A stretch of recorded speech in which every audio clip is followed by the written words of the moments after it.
Hello, you're watching Stand Up and Scream. Today we're going to be talking about a topic that touches each and every one of us, water. We have a very special guest. He's a hydrogeologist. His name is Dr. Barry Hibbs. Thank you for coming. My pleasure, Desiree. Happy to be here. Tell us about your work. Well, I'm a hydrologist at California State University, Los Angeles. Water is my expertise, and the discipline of hydrology focuses on the availability, the occurrence, and the chemical quality of water. How are we doing here in Southern California? Right now we're doing very well. The drought that we had suffered from in recent years, the recent rain has allowed us to release the declaration of being in a drought. So the reservoirs are full now, and we're not nearly in a severe condition as we were until recently. So not too bad, but we're always dealing with water problems in Southern California. So we have to stay on guard and focused on those problems as they develop.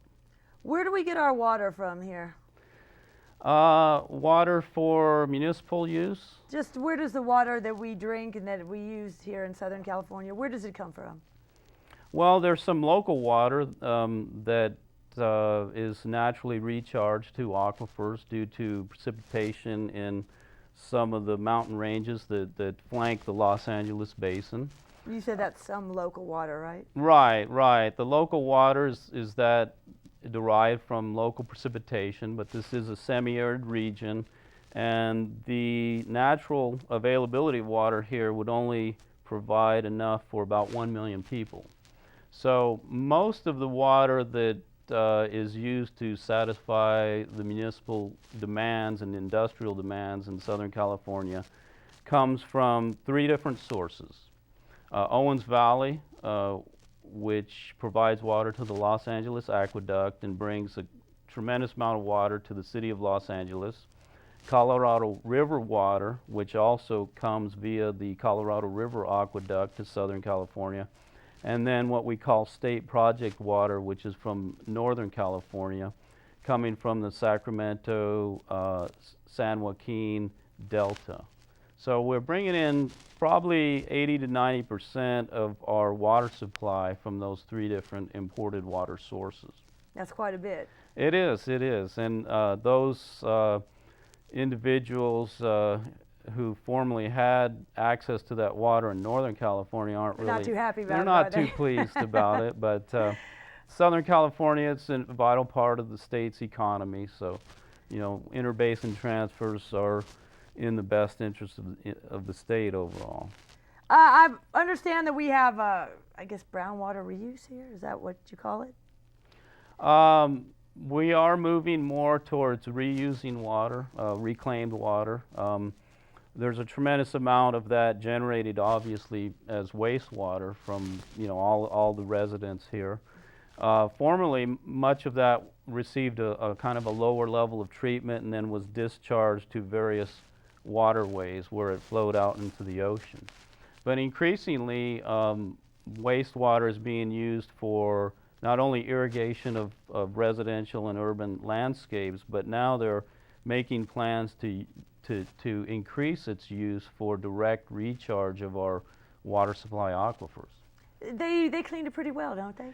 Well, they do, and there's some very stringent standards related to Would you drink a glass from? Would I actually?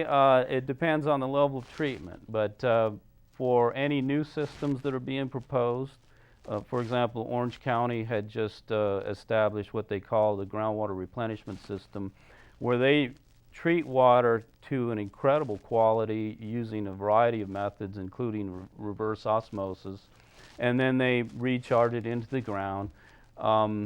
But yeah, I personally would drink it with little hesitation, particularly when it goes into a water supply aquifer, because it mixes with some other natural sources of water and becomes more dilute.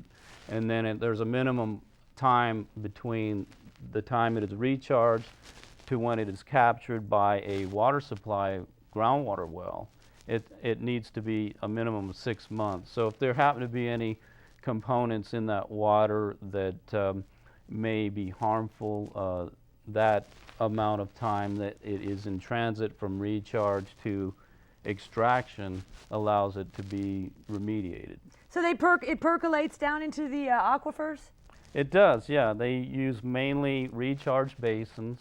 And then they drain the aquifers, or does it come out of springs, or how does that work? Primarily water wells are used to capture the water, groundwater wells, big, large, high-capacity wells.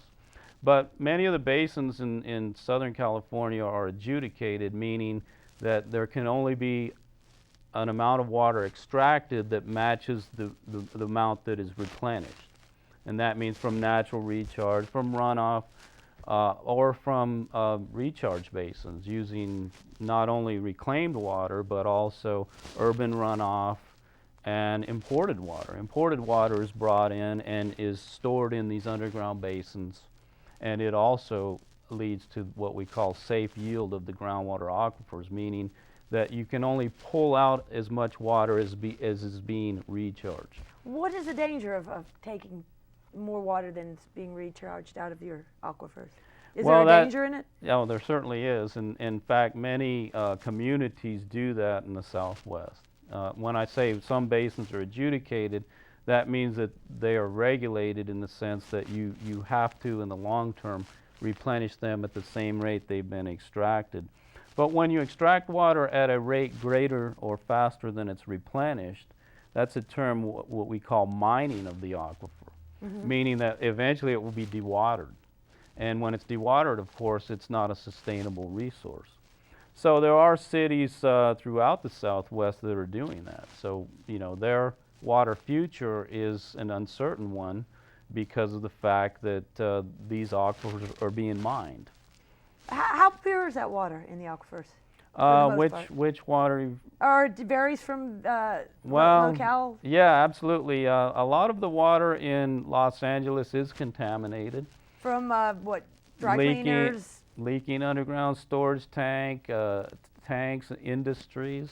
You know, much of this is legacy contaminants, meaning that, you know, we had a lot of these contaminants getting into these aquifers, into the soils above the groundwater before regulations were established in the 80s and 90s that led to controls on how underground tanks are used or what industries do with their waste chemicals. So, but there's a lot of this legacy contamination in the aquifers, so it is a problem. Now, So how long would this legacy contamination, will it eventually just kind of dissipate, or is it going to be there ad in memoriam, or? Well, that's a very good question, and if you can eliminate a source of a contaminant, eventually it's going to dilute out, it's going to flush out, and it's going to diminish in time to where you don't have a problem. And that's the reason for these regulations on how industries operate, or, you know, how gas stations manage their underground storage tanks or refineries and such. But there's a lot of these contaminants that are stored in the soils above the groundwater that are flushed down with pulses of rainfall, carrying it into the groundwater, and some of them are remediated by a natural what we call natural bioremediation. That is, natural bacteria in the soils that break it down into more harmless components.